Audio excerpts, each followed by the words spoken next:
Jennifer says, I'm good. It's Friday night for me in the US. Friday night. Which state are you in, Jennifer?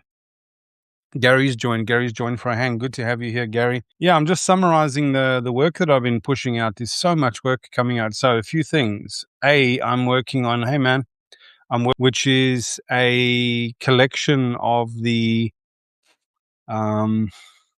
prayers that I have written, and they're not Christian or religious or theological prayers. They're just these ways of framing devotional intentionality. That could be devotional intentionality to our own selves, our own wellness, the state of presence, our questions of forgiveness, compassion, self-permission, all sorts of things. Just allowing us to deepen the inner conversation and deepen the inner life. So I'm working on that at the minute. I'm working on tabulating all of the analysis for tarot that I did, because a lot of the work that I do is around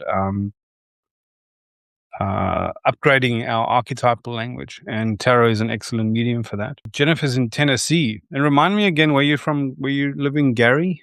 Did you say San Francisco last time, or am I getting that wrong? It's either that or Arizona. I forgot. Sorry, man. Yeah, the book of prayers sound amazing. Yeah, Jennifer, I'm really excited about that. And the lovely thing about that book is I'm not really saying, hey, here, everyone, here's a bunch of prayers. I'm writing it so that I can walk around with it. Because I do a lot of talks and things, and then I'm always like on my phone or whatever the case. And there's all these beautiful collection that I've written. I might share one or two with you, and I'll read a bit and you'll sort of get where I'm coming from.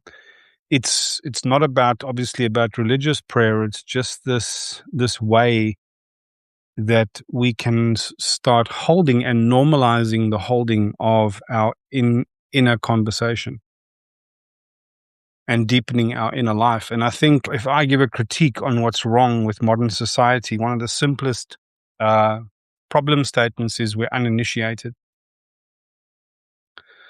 And we're uninitiated even to ourselves and to our own full experience. We don't have proper self-knowledge, and we don't have proper self-mastery.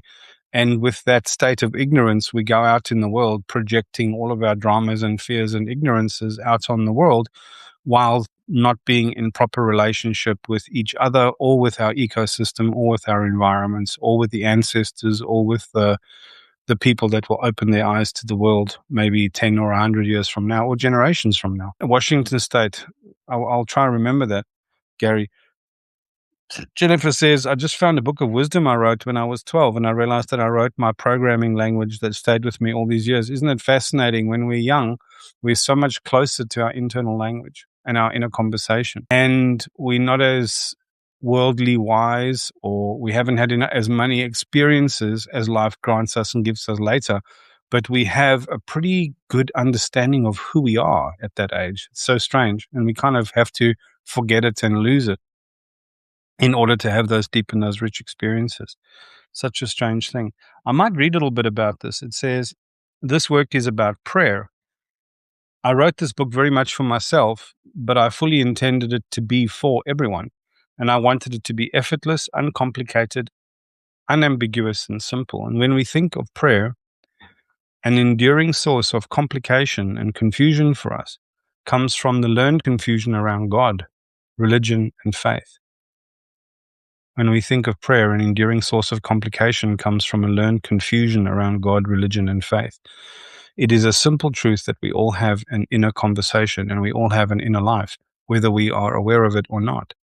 Whatever form of beckoning invites us towards that inner horizon depends on how deep and how rich and how vulnerable we can allow our inner conversation to be.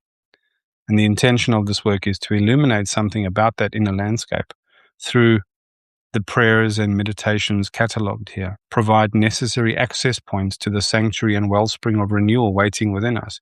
Each piece stands as a door or a burrow or a portal, or simply an usher holding out its hand to guide us across that inner threshold deeper into place. To gain passage and to become native to this inner life requires exposing how our literal language is so often too small to hold that conversation and too superficial to navigate the territory that we encounter within. And what we mean by sacred, for example, need have nothing to do with shared or imposed ideas of God or religion or whimsy. It is really